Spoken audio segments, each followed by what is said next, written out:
जय श्री कृष्णा, राधे राधे। आप सभी भक्तों का आपके अपने YouTube चैनल श्री कृष्ण दीवानी में हार्दिक स्वागत है। आज आप सुन रहे हैं वैशाख मास महात्म्य का 25वां अध्याय। सर्वप्रथम भगवान का स्मरण करते हुए आप सभी मेरे साथ बोलिए।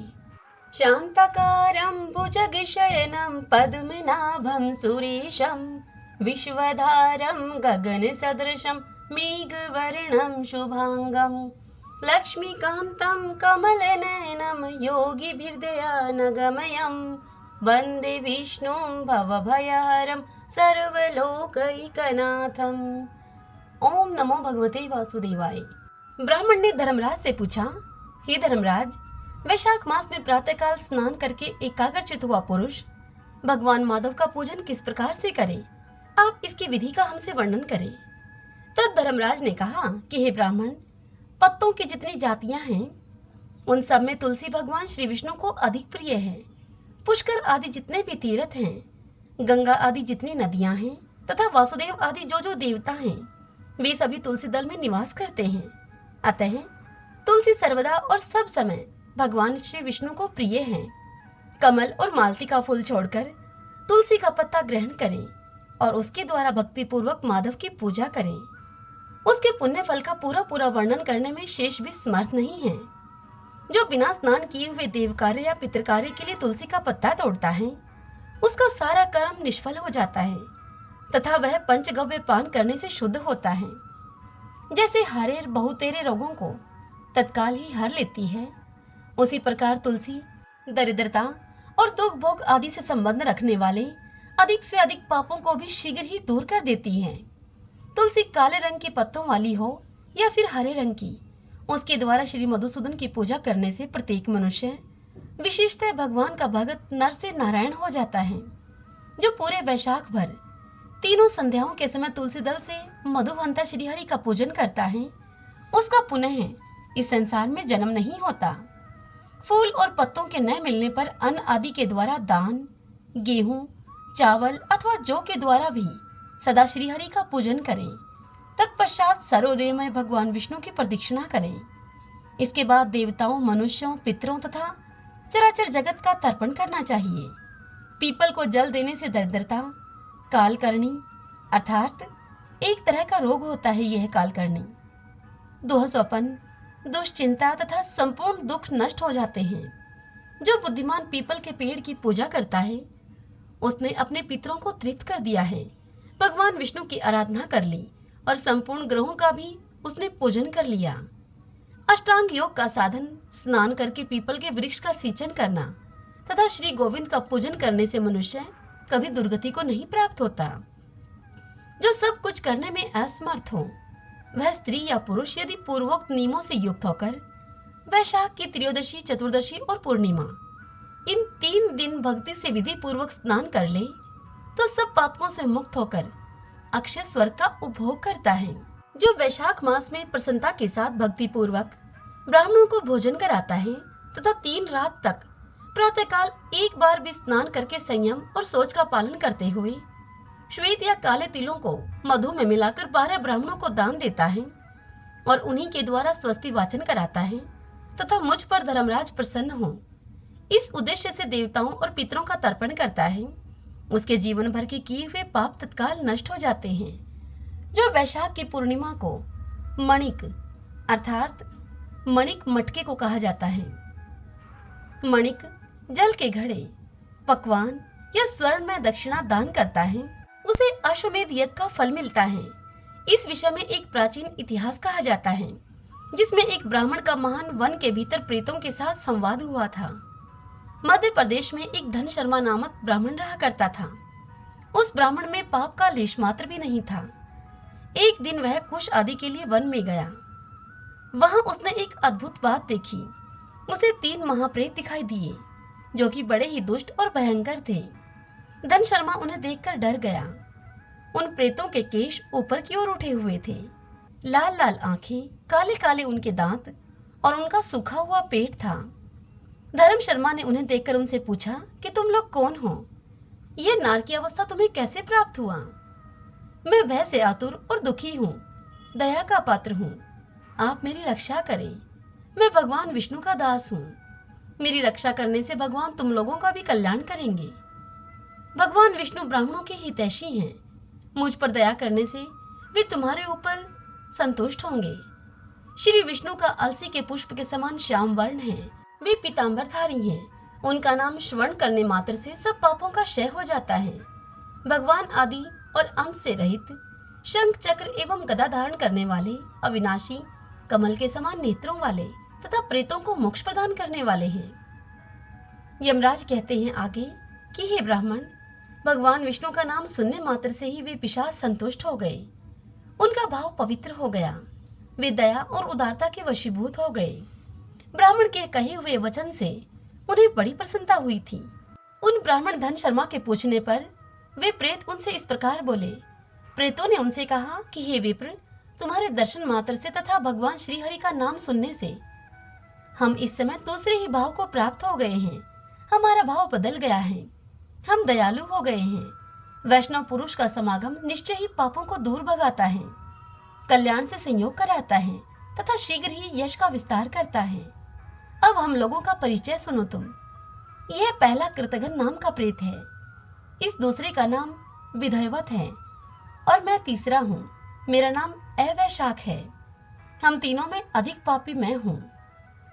इस प्रथम पापी ने सदा ही कृतघ्नता की है, अतः इसके कर्म के अनुसार ही इसका नाम कृतघ्न पड़ा है। हे ब्राह्मण, यह पूर्व जन्म में सुदाश नामक द्रोही मनुष्य था। सदा ही कृतघ्नता किया करता था। उसी पाप से यह इस अवस्था को पहुंचा है। हे ब्राह्मण, अत्यंत पापी, धूर्त तथा गुरु और स्वामी का अहित करने वाले मनुष्य के लिए भी, ऐसे पापी मनुष्य के लिए भी छूटने का उपाय है, परंतु कृतघ्न के लिए कोई प्रायश्चित नहीं है। इस दूसरे पापी ने देवताओं का पूजन किए बिना ही सदा ही अन्न भोजन किया है। इसने गुरु और ब्राह्मणों को कभी दान नहीं दिया है, इसीलिए इसका नाम विधैवत हुआ है। यह पूर्व जन्म में हरिवीर नाम से विख्यात राजा था। 10,000 गांवों पर इसका अधिकार था। यह रोष, अहंकार तथा नास्तिकता के कारण गुरुजनों की आज्ञा का उल्लंघन करने में तत्पर रहा करता था। प्रतिदिन 5 महायज्ञों का अनुष्ठान किए बिना ही खाता और ब्राह्मणों की निंदा किया करता था। उसी पाप कर्म के कारण यह बड़े बड़े नरकों का कष्ट भोगकर इस समय विधैवत नामक प्रेत हुआ है। अवैशाख नामक तीसरा प्रेत मैं हूँ। मैं पूर्व जन्म में ब्राह्मण था। मध्य प्रदेश में मेरा जन्म हुआ था। मेरा नाम भी गौतम था और मेरा गोत्र भी गौतम था। मैं वासपुर गांव में निवास किया करता था। मैंने वैशाख मास में भगवान माधव की प्रसन्नता के उद्देश्य से कभी भी स्नान नहीं किया, दान और हवन भी कभी नहीं किया। विशेषतः वैशाख मास से संबंध रखने वाला कोई भी मैंने कर्म नहीं किया। वैशाख में भगवान मधुसूदन का पूजन नहीं किया और विद्वान पुरुषों को दान आदि से संतुष्ट नहीं किया। वैशाख मास की एक भी पूर्णिमा को, जो कि पूर्ण फल प्रदान करने वाली है, मैंने स्नान, दान, शुभ कर्म, पूजा और पुण्य के द्वारा उसके व्रत का पालन नहीं किया। इससे मेरा सारा वैदिक कर्म निष्फल हो गया और मैं अवैशाख नामक प्रेत होकर सब और विचरता हूँ। अब हम तीनों के प्रेत योनि में पड़ने का जो कारण है वह सब मैंने आपको बता दिया है। अब तुम हम लोगों का पाप से उद्धार करो, क्योंकि तुम विप्र हो, ब्राह्मण हो। हे ब्राह्मण, पुण्य आत्मा साधु पुरुष तीर्थों से भी बढ़कर होते हैं। वे शरण में आए हुए महान पापियों को भी नरक से तार देते हैं। जो मनुष्य सदा ही गंगा आदि संपूर्ण तीर्थों में स्नान करता है तथा जो केवल साधु पुरुषों का संग करता है, उनमें साधु संग करने वाला पुरुष ही श्रेष्ठ है। अतः तुम मेरा उद्धार करो, अथवा मेरा एक पुत्र है जो कि धन शर्मा नाम से विख्यात है। हे स्वामिन, तुम उसी के पास जाकर यह सब बातें उसे समझाओ। हमारे लिए इतना परिश्रम करो जो दूसरों का कार्य उपस्थित होने पर उसके लिए उद्योग करता है, उसे उसका पूरा फल मिलता है। वह यज्ञ, दान और शुभ कर्मों से भी अधिक फल का भागी होता है। हरि ओम तत्सत। ओम नमो भगवते वासुदेवाय। ओम माधवाय नमो नमः। आइए भगतजनों, अब हम वैशाख स्नान की आज की कथा का श्रवण करते हैं। नर्मदा नदी के तट पर एक बहुत ही पुराना और छोटा सा गांव था। उस गांव में एक वृद्ध वैश्य रहा करता था। उस वैश्य के परिवार में उसकी पत्नी और उसके 2 बेटे और 2 बहुएं थीं। उस वृद्ध वैश्य का प्रतिदिन का एक नियम था कि वह हर रोज नर्मदा नदी के घाट पर जाकर स्नान किया करता था। तत्पश्चात एक लोटे जल को सूर्य नारायण को अर्घ देता, फिर बड़, पीपल और आंकड़े के पेड़ को सींचता। एक समय की बात है, कुछ दिन के बाद वैशाख मास लगने वाला था। उसकी तबीयत पिछले कुछ दिनों से बड़ी खराब चल रही थी, किंतु वह फिर भी जैसे तैसे अपना यह नियम पूरा कर रहा था। यही सब विचार करके वह एक दिन अपनी पत्नी से बोला कि भाग्यवान, वैशाख मास लगने वाला है और पिछले कुछ दिनों से मेरी तबीयत भी ठीक नहीं है। मुझे ऐसा लगता है कि मेरा नर्मदा नदी के तट पर जाकर स्नान करने का यह नियम अब नहीं रहेगा। अब 1-2 दिन ही वैशाख मास को लगने में बचे हैं। अपने पति की यह सब बातें सुनकर वैश्य की पत्नी उससे कहने लगी कि आप यह सब बात सोचकर इतने दुखी क्यों होते हैं? भगवान की दया से हमारे 2-2 बेटे हैं। आप उनमें से किसी एक भी बेटे को बोल देंगे तो वह आपको नर्मदा नदी के तट से वहां से पानी का एक घड़ा लाकर दे देंगे। यह सुनकर वैश्य कहने लगा कि भाग्यवान, इस बार मेरा ऐसा मन करता है कि हम दोनों जोड़े से वैशाख का स्नान करें। तब वैश्य की पत्नी वैश्य से कहने लगी कि मैं भी यही सोच रही थी कि इस बार हम दोनों जोड़े से वैशाख का स्नान करें। तत्पश्चात वृद्ध वैश्य पति पत्नी ने अपने दोनों बेटों और बहुओं को आवाज लगाई, उन्हें अपने पास में बुलाया। बेटे बहुओं के पास आने पर उन्होंने अपने मन की इच्छा उनको बताई। सारी बात को सुनकर साहूकार का बड़ा बेटा कहने लगा कि पिताजी, आप तो जानते ही हैं कि मैं दूसरे शहर में नौकरी करने के लिए जाता हूँ। हर रोज आवागमन करने के लिए सुबह जल्दी निकलना पड़ता है। रोज सुबह 5 बजे घर से निकलना पड़ता है। इसलिए पिताजी, मैं यह काम नहीं कर पाऊंगा। तत्पश्चात बड़ी बहू कहने लगी कि माताजी, ये सुबह काम पर जल्दी ही चले जाते हैं। मुझे इनके लिए सुबह जल्दी उठकर भोजन बनाना होता है। 2-4 दिन की बात होती तो मैं निभा भी देती, लेकिन पूरे वैशाख मास मुझसे यह नियम नहीं निभाया जा सकेगा। मैं आपके संपूर्ण वैशाख मास नर्मदा नदी से पानी का घड़ा नहीं लाकर दे सकती। बड़े बेटे और बहू की यह बात सुनकर अब वह वैश्य दंपति विचार मगन हो गए।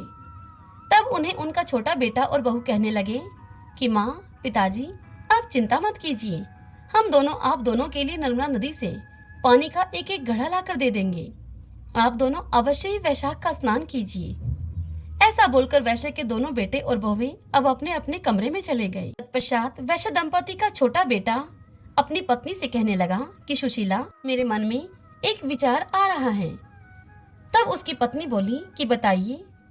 तब वह कहने लगा कि हम वैशाख मास में प्रतिदिन माँ और पिताजी के लिए उनके स्नान करने के लिए नर्मदा नदी से जल लेकर आएंगे, तो क्यों ना हम भी वैशाख का स्नान करें। यह सुनकर सुशीला बोली कि यह बात आपने 16 आना सही कही है। अब हम भी जोड़े से वैशाख का स्नान करेंगे। और फिर उन दोनों ने बाहर आकर अपने माँ और पिताजी से यह अपने मन की बात कही। वह कहने लगे कि पिताजी, माँ, हम भी आपके साथ जोड़े से वैशाख का स्नान करेंगे। बेटे बहू की यह बात सुनकर वृद्ध वैश्य दंपति बड़े प्रसन्न हुए।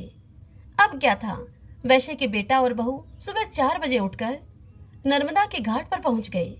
वहां जाकर वैश्य के बेटे ने मर्दाना घाट पर स्नान किया और बहू ने जनाना घाट पर स्नान किया। तत्पश्चात उन दोनों ने नर्मदा से पानी का एक एक घड़ा भरकर अपने माता पिताजी के लिए लेकर आए। फिर वैश्य दंपति ने उन घड़ों से 2 लोटे जल निकालकर रख लिया। शेष जल से उन्होंने स्नान कर लिया। स्नान के पश्चात लोटों में रखे हुए जल से सूर्य भगवान को जल दिया, फिर पीपल को जल दिया, बड़ के वृक्ष को जल से सींचा और शेष जल, उस जल से उन्होंने आंकड़े को सींच दिया। पूर्ण भाव से उन्होंने पूजा की और फिर 5 परिक्रमा लगाई।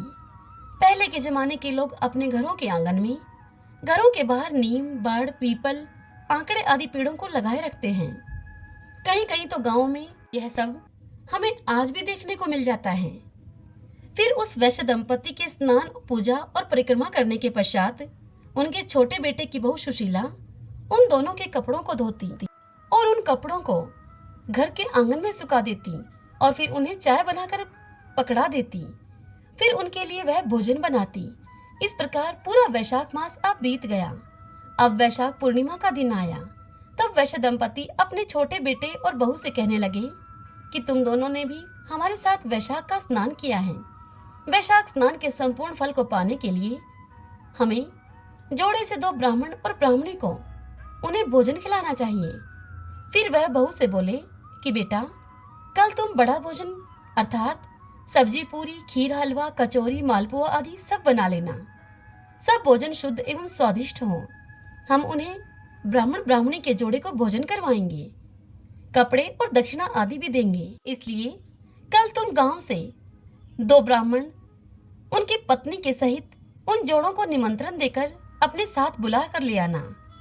तब वैश्य के बेटा और बहू कहने लगे कि पिताजी, माँ, जैसा आपने कहा हम वैसा ही करेंगे।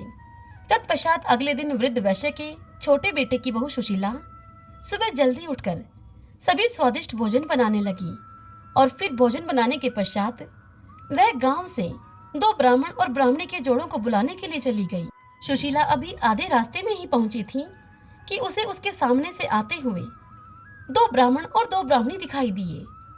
उन्हें देखकर सुशीला सोचने लगी कि शायद ये कोई तीर्थ यात्री हो, गांव के तो नहीं लगते ही। अब सुशीला के मन में एक विचार आया। सुशीला ने सोचा कि क्यों न मैं इन्हें ही भोजन के लिए घर पर लेकर चलती हूँ। ये तीर्थ यात्री तो थके मांदे भी हैं और भूखे भी होंगे ही, क्यों न इन्हें ही भोजन करा दिया जाए। इन्हें भोजन करने की आवश्यकता भी है। यह सब अपने मन में विचार करके सुशीला ने उन दोनों जोड़ों को प्रणाम किया और फिर उनसे कहने लगी कि पंडित जी, आज वैशाख की पूर्णिमा के शुभ अवसर पर मेरी सास और ससुर 2 ब्राह्मण पति पत्नी के जोड़ों को भोजन कराना चाहते हैं। कृपया आप मेरे साथ मेरे घर भोजन करने के लिए चलिए। सुशीला की इस बात को सुनकर वह पंडित और पंडितानी कहने लगे कि बेटी, हम तो तीर्थ यात्री हैं, हमें भोजन मिल जाए इससे अच्छी और क्या बात होगी भला। तब वैश्य की छोटी बहू उनको अपने घर लेकर आ गई। उनके लिए उसने आसन बिछाया, चौकी लगाकर भोजन का थाल परोसा, पानी का लोटा भरकर रखा। उन चारों तीर्थ यात्रियों ने फिर पेट भर के भोजन खाया। तत्पश्चात वृद्ध वैश्य दंपति ने उन्हें कपड़े और दक्षिणा दी। वैश्य परिवार की सेवा भाव से प्रसन्न होकर उन चारों तीर्थ यात्रियों ने उन सबको ढेरों आशीर्वाद दिए। तत्पश्चात वैश्य दंपति अपने छोटे बेटे और बहू से कहने लगे कि इनके चरण धोने के लिए जल लेकर आओ। माँ पिताजी की इस बात को सुनकर बेटा बहू चरण धोने का जल लेने के लिए घर के भीतर कमरे में चले गए। उधर वैश्य दंपति चरण पोंछने के लिए गमछा लाने के लिए अंदर चले गए। उनके पीछे से वह चारों तीर्थ यात्री, जो कि भगवान राम, माता सीता, विष्णु जी और माता लक्ष्मी थे, वह ब्राह्मण ब्राह्मणी का वेश धारण करके वैश्य दंपति और उनके बेटा बहू को वैशाख स्नान और बड़ पीपल तथा आंकड़े को सींचने का पुण्य फल देने के लिए आए थे। उनके सत की रक्षा करने के लिए वे आए थे। वे अब अंतर्ध्यान हो गए। अब जैसे ही वैश्य दंपति और उनके बेटा बहू गमछा और जल लेकर आंगन में आए तो उन्हें वहां कोई भी दिखाई न दिया। लेकिन उन्हें यह सब देखकर बड़ा ही आश्चर्य हुआ कि उनकी रसोई में अन्न धन के ढेर लगे हुए थे। जैसे ही वैश्य दंपति ने भोजन की चौकी हटाई तो उन्हें और आश्चर्य हुआ। जहां पर राम और माता सीता बैठे हुए थे, वहां भगवान राम के चरण और धनुष के चिन्ह अंकित थे, और जहां पर माता सीता बैठी थी वहां पर सोने के मोहरों की थैली पड़ी हुई थी। जहां भगवान विष्णु बैठे थे वहां चक्र का चिन्ह अंकित था, और जहां माता लक्ष्मी बैठी थी वहां पर हीरे, मोती, सोने चांदी के आभूषणों की ढेरी पड़ी थी। अब यह खबर पूरे गांव भर में फैल गई कि वैश्य दंपति के घर भगवान राम, माता सीता, भगवान विष्णु और माता लक्ष्मी प्रकट हुए हैं। अब तो वैश्य दंपति के घर गांव के लोगों का तांता लग गया। अब जब वैश्य दंपति के बड़े बेटे को, बड़ी बहू को यह बात पता चली तो उन्हें बहुत दुख हुआ। वे अपने मन में विचार करने लगे कि यदि हम भी वैशाख स्नान करते, माँ और पिताजी के लिए नर्मदा नदी से जल लेकर आते, तो आज हमें भी भगवान के दर्शन मिलते। अब वैश्य का बड़ा बेटा और बहू पछता रहे थे। उसी दिन उस वैश्य दंपति ने पूरे गांव भर में यह ढिंडोरा पिटवा दिया कि वैशाख में स्नान करने, बड़ पीपल और आंकड़े को सींचने एवं पूजन करने से घर से गरीबी दूर चली जाती है, घर में अन्न धन और सुख समृद्धि बढ़ती है। इसलिए यदि संपूर्ण वैशाख व्रत धारण करना संभव न हो सके तो वैशाख में सूर्योदय से पहले उठकर स्नान करने के बाद बड़ पीपल और आंकड़े की पूजा अवश्य करनी चाहिए। उन्हें जल से सींचे। ऐसा करने से घर की गरीबी दूर होती है।